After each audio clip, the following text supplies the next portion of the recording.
Morning, Robert and Ray. I know Ray said not to make a video just for y'all, but man, you guys do so much stuff with us. I get this request fairly often, so I figured I'd make a quick, simple video.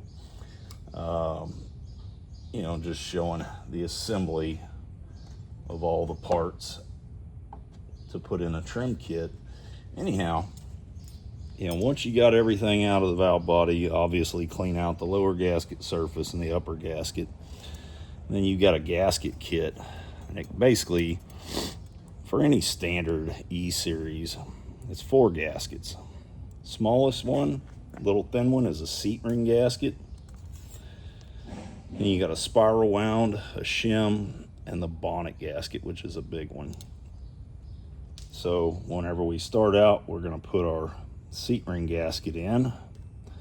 I typically like to use anti-seize or some type of grease. And then you've got your seat ring. You can see on your seat ring you got these serrated grooves.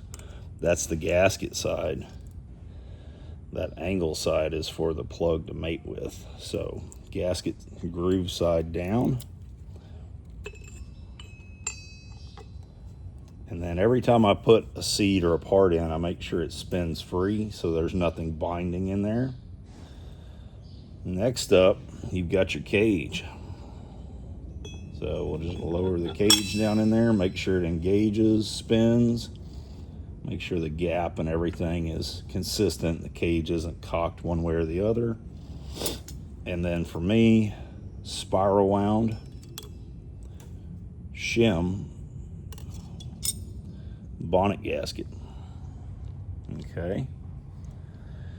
So these plugs, the standard trims, have a 2-piece seal ring. And that's every one of them you'll have out in the field has this 2-piece. So this plug I had on the shelf already has it. But basically you put the big square seal on the inner O-ring. And then after that, you'll put this outer seal ring on.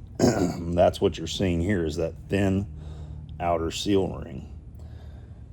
Once you've done that, I like to lubricate it heavily, lubricate the inside of the cage, and then put it in. And some of them are extremely tight. But this one has already been installed and kind of compressed, so it's not a big deal. After that, make sure the underside of your bonnet's clean. Drop your bonnet on, torque your bonnet bolts down, and you're good to go.